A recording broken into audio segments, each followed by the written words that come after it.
Today I'm going to be interviewing one of the richest Fortnite map makers in the entire space. This man needs no introduction. He's had billions and billions of plays and has made millions and millions of dollars, and he's one of the original founders of the genre of box fights itself, and his name is Fiber. So today I'm going to be interviewing him and unraveling all of the top secrets inside of the space that nobody is talking about that are making people millions and millions of dollars online making Fortnite maps. Trust me guys, buckle up your seat, get your popcorn ready. You're seriously gonna want to watch this video until the end. But without further ado, let's start this interview. Today we are interviewing one of the richest Fortnite map makers in the entire space. This man needs no introductions with billions and billions of plays, and one of the creators of box fights. His name is Fiber, and today we're going to be talking together, educating you guys as a beginner so you guys can make more money online making Fortnite maps. Fiber, how are you doing? Doing good, man. How you doing? Doing great, doing great. Okay, so how do you believe the Fortnite discovery system actually works? With billions of plays, how do you think it's all operated and, works? Well, in my opinion, I think everything is completely random. Of course, if you have a good promo, your map's going to do better on Discover. Yep. And it'll get boosted right away. But I think everything is completely random. Okay, so when you first started out, because you have a competitive background, you have, you've done various things, right? You're older than me by 5 years, whatever. Okay, so how did you get started? How did you get started in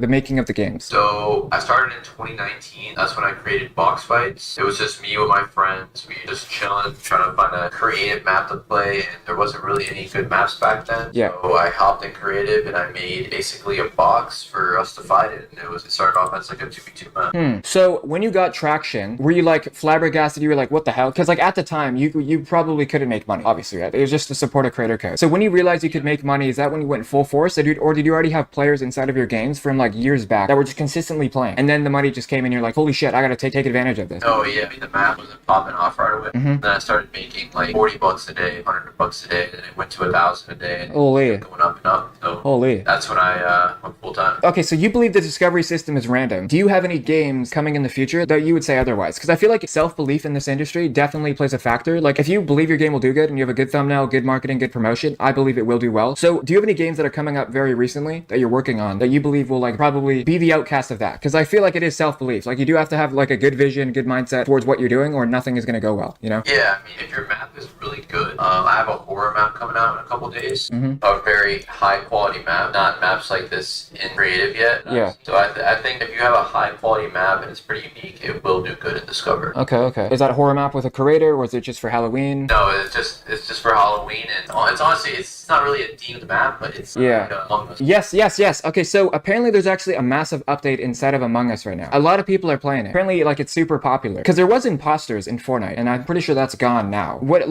How long have you been working on this game for? It's been about a month and a half now. Goddamn. It's a pretty long project, but I think it's worth it. Okay. I try to tell people to stay away from projects because if it flops, you just wasted all that time. But it's such a good learning experience, though. Don't you agree? Look, if they're not in a position, it's such a good learning experience. Like, okay, so what's your plan to market it? Like, you put in this much time. Obviously, you have a personal brand, but like, if you were someone who was a beginner, how would you market the game?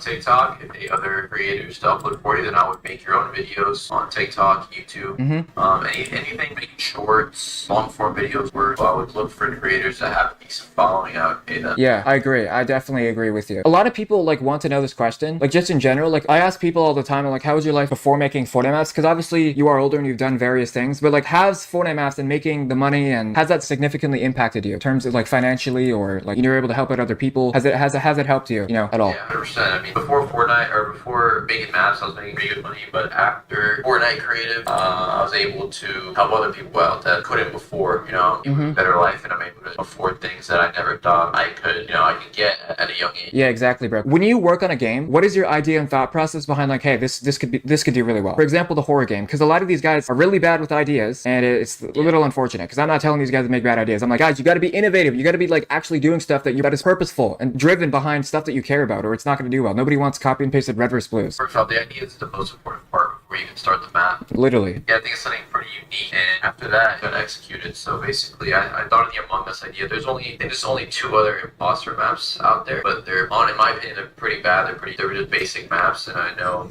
my team can 100% make a way better map. So that's what I did. We made it a scary map as well, since it's Halloween season. And I think the idea is to do good without marketing itself. And if you have a map like that, then you don't need marketing. Like these guys don't understand that. Like you actually don't need literally with a YouTube video. If it's like you don't need to promote your video at all. Like if it's a good video, the algorithm will do its thing. And I believe it's the same thing with making games. Like I've learned a lot of shit with YouTube. Like it literally teaches you everything. I mean, you've made videos. You've made a video very very recently of the professionals and how much money they've made as well. Okay, so where do you see the future of map making really going? Like where do you see the potential of it? Because realistically, I had a software Verseify partner fucked me over, whatever, try to rebuild it. But where do you see like the potential of this heading, and what do you like? How long do you see yourself doing this for? I think this is going to be around for the next 5-10 years. So I mean, I see myself in this space for however long this is here for. You see UEFN still growing. Yeah. I mean, you got to look at Roblox. How long Roblox been around? It's on the same path. They will be for sure. It's still very new. It's so new. Like I'm literally the only person, literally, bro. Like I'm literally the only person talking about the money, bro. It's so early, and there's so much potential with it. I know exactly where like Epic wants to be. Like it wants to not be just fully eliminate the perception of it ever being a battle royale. Fortnite is a staple, and it's like it's trying to like get rid of the identity of battle royale. Would you say so? Like it wants to be more of kind of like the Apple. It resembles something. But I do believe that innovation is key. So when you thought of your horror game, what was like? Okay, so obviously you have a teams of developers. Usually when people say, "Hey, you're just teams of developers," but literally the person that is orchestrating it all is putting just as much as work as the developer because you're in call every single day. So what was your thought process like really build it? Because people don't understand, even if you're outsourcing work, you're in the call 24/7 because it was your vision. It's your like manifestation that you want to bring to life. It's literally in your head, right? Because only you can bring it down onto paper in reality. So like a lot of people don't see that. They don't understand that. They're just doing it themselves. So what was like the thought process that could motivate people in beginner stages? Because like I'm not gonna lie, it's pretty hard for these guys to learn coding, the building, whatever. So like what was like the thought process on calls trying to build this game in format to like what it's gonna be in whatever it's released? So really just thinking about what's going to be fun to play and really just what's going to make an overall fun game. I did horror because I mean the horror genre it's pretty good actually in Fortnite. Players that play maps like that, and I went with the Among Us type map because they just added proximity chat. It's something just cool in the game that you can play with your friends. I think combined with a scary vibe. Yes, bro. I wish people understood. Like, what do you think the community is kind of lacking? Because like I feel like the people that I'm attracting, it's only people who are hustling. But like on Twitter, I don't know. Like it's kind of just like outrage and it's like add this, add that. Like what is your like kind of perception on like the community as a whole since it is very new? Like what do you think about all the guys who are kind of on the computer 24/7 making games, not building personal brands? Those maps are cool and all, but those maps aren't going to be long term. Like those are going to make your money short term. Maps I go for are long term. I own 1v2 clutch realistics, 1v2 clutch fights with Martos. You're so spot on, bro. Because this is what I say to people. I give this guy like 40-minute wisdom, like voice message. I'm like, look, think of stuff that you played as a kid that you had emotional attachment to. Like that could be literally any activity, riding bikes, whatever. Ask ChatGPT. I mean, you don't have to, right? But if you're creative and you gain skills like me and you, like it's pretty easy. But like this is what I tell people. Go on ChatGPT, write 5 characteristics that you were emotionally attached to. That could be, I don't know, playing Skylanders, riding bikes, Minecraft, whatever, right? Describe the emotional and like the feelings that you had attached to those games and form it around like Fortnite settings. Like when I rode bikes as a kid, I was excited. Can you replicate something that would be as enjoyable to the viewers at home playing the game? Like everything is kind of perception and feeling. You have to cater towards your games, towards not only just yourself. Like you can't always just be entitled and be like, hey, there's discipline sacrifices. I'm sure. Like where did you kind of form the idea of clutch realistics? Like was it Warzone, Gulag, or what was it? It was kind of from, I guess, just realistics map in general. Not even like box fights or peace control. Yeah. Because the first one we made was peace control 1v2. And basically I looked at the maps that were out and I didn't see a 1v2 map. 1v2 popped in my head. I was like, I did this because on a map like this, and it's pretty unique. It's fun. It's good practice. Practice maps are good to make too because people have to come back to your map if they want to practice. The good benefit of making practice maps compared to casual maps. I agree, bro. Have you dabbled into the tycoon aspect, or is it kind of just like the battle royale? Like as Fortnite starts to shift with the metaverse stuff, are you gonna like cater towards games and not so battle royale? And I think you did start doing that with the horror game. But like, how often do you kind of make new games? Collaborate with people? Because like I feel like a lot of people, they don't have anyone to kind of help them, or kind of there's no one they can talk to since this is super new and people are just bringing people in, but there's not a lot of knowledge. So do you see yourself ever kind of doing mentorships or talking to people or just kind of just helping people for the benefit of, hey, this is something I like to do? The way I see it is like every day is an opportunity. Exactly, any bro. day your map can blow up. Like even if you have even if you average like 50 to 100 players, dude, you're making a couple $1,000 a month. Yeah, what's your average play time for your game so people can get like a good estimate? Because I feel like a good, like really good is like 55 minutes. I mean, 36 is still pretty good. What's like your AVD? Yeah, so go for my hero Zone Wars map that was really popular. That unfortunately got killed by Fortnite. Yeah, I was actually trying to look for that actually because it had like 800,000. Yeah. What do you think are some like must go to things that need to be added into your games other than just like the perception of it, like the thumbnail, the titling, the marketing, whatever? What do you think are some things that are like go tos for your game? I know there's like different genres of games. Like what do you think other than like and favorite and stupid sound effects that go off like meme effects? Like do you think there's any go to things that you could recommend for like beginners or whatever intermediate players like put inside of their game? games to significantly boost their playtime at all, or? Yeah, I just think you just need a fun game. Yeah, I do agree. Because I was looking at this guy told me to interview Raider464. Apparently he has some massive games. Because I know back in the day, I guess he kind of which one did he build? He built this one right here. Holy shit. Yeah, goddamn. Holy, bro. I thought this was by like BHE, but no, this is Raiders. Holy. Okay, so what do you think about the current trend of what people are doing? Like, are you kind of sick at looking at Fortnite GG and seeing the same games all day? Because sometimes for me, especially when I'm trying to react to games, it gets kind of repetitive because there's not like, it sucks that people are catering towards like they're niching their ideas, like they're limiting themselves by yeah, there's not a lot of like crazy games out. A lot of them are just box fight maps. Yes, bro. But I mean, simples can be good too. Yeah. There's a lot of simple maps that pop off. Wouldn't you want it like to be kind of like, I feel like you should be able to fund your passion by making a game that you actually care about, but I feel like people are just drawn to just making oversaturated games and they're not really kind of using their own creativity. Creators are supposed to create things that they're passionate about and not like, where's the inspiration coming from? You know, like it sucks. For me at least, it really sucks because like I'm all about like really actually innovating. I mean, like the Verseify stuff was like 1-to-1. I don't know if you ever used that, but what do you think would be like the most beneficial piece of advice for people right now who are still watching this? Best piece of advice is just don't work too long on a map. Make something simple, but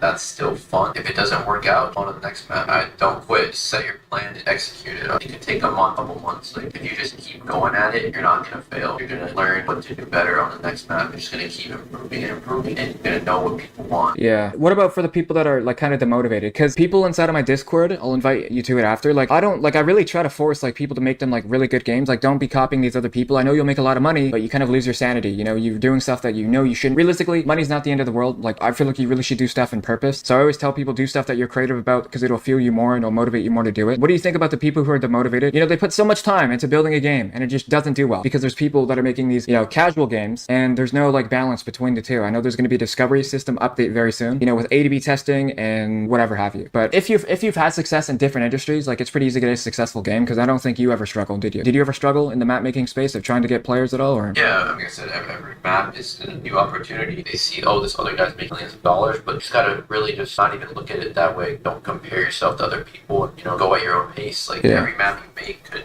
do good. Yeah, bro. Now just keep trying. Good, bro. Good. Like like guys, for everyone who's still watching this, like Fiber included, like guys, you literally never know. Like you're literally one action away from completely changing your whole life. Like I could post this video, gets 100,000 views, all the other videos get like 10,000. Literally, bro, you never know like who's watching, what's gonna happen. Like live day by day, but also live with like action and purpose and intent. Like have a schedule, prioritize your life around stuff that you care about. Like you don't want to be just slaving away hours on a game that's like 50-50, you know, if it will do good. Like I see a lot of people building games and they don't really have like the confidence to like know if it will do good. For me included, I know when a game will do well, I know when it has potential, and even if it doesn't do good on the first go, you gradually add updates. It's the consistency that gives you knowledge, and that repetition is what kind of triggers your brain to learn stuff. I mean, like it's the consistency and repetition that like really fuels creativity, because I know a lot of these guys that are in beginner stages, you know, they see my videos, are like, holy shit, you can make so much money. It's like a lot of these guys, they don't know where to start, you know, because they're brand new, they're young. So from your perspective, let's just say you were from competitive, from everything that you've done, what kind of fueled you the most? Like how did you get interested inside of the realm of like gaming and the business of, I guess, map making and stuff that you've done? So I always just like the competition. That's just how it is when you play tournaments. Yeah. What do you want to get out of this? Like beyond money, what would you say is the motivating driver and factor that kind of fuels you? I know there's like, it is really cool feeling people playing your game because like that's real ass people. Like I look at the views on my YouTube channel, I'm like, I gotta average 1,000 views. I gotta average 1,000 views. I'm like, that's 1,000 people, bro. Like comparison really is the thief of joy. So what is motivating you to push forward and do better as a person, working out, whatever you're doing, your goals, routine, everything? Like what kind of fuels you the most? I think just getting players on the map, man. Like even if I was making way less money or even close to nothing, I would still make maps just because it is fun. It's a nice hobby. It's a nice feeling to know people enjoy your game. Yeah, and you were doing streaming as well, right? So back in the day, you were to stream, webcam, you played competitive, and I'm sure a lot of fans of yours probably still play your games today. All right, so Fiber, is there any last words of advice that you could give to people that are struggling, you know, financially, whatever, and they're trying to make a name for themselves making games? Because there's a lot of people that come to me and they're like, Davey, you helped me. You made me $400 and I can now put that toward family bills, whatever. So is there any motivation or advice that you could give to people that are in any aspect of whatever industry that they're in? Because we're trying to bring people in together, you know, making games with your videos, my content. What are some advice that you could give to people that are in beginner stages or whatever stage, all ages, whatever, that are trying to get into this, that really look up to you and me or whatever inside of the space? Yeah, my words of advice would be, don't stop grinding, you know, create a plan and just keep working. Eventually it'll work. Well, there you have it, folks. This was the map making interview with Fiber. Let me know down in the comments of what other types of people you guys want to see inside inside of the channel, what other people do you guys want me to interview so you guys can make more money online making Fortnite Maps. Please let me know down in the comments. I hope you guys enjoyed this video. I hope you guys got some motivation, some self-reflection to make you guys see a better light, make better games, and overall improve yourselves as an individual, as a person inside of the space of making games online that we call Fortnite map making. Join Fort Mafia, join the Discord to connect with like-minded creators inside of the space, all with common goals of making money online making Fortnite maps, and of course businesses and sponsorships. You can reach out down below. It's me, your boy Davey. Click the last video on the screen. I'm out. Peace.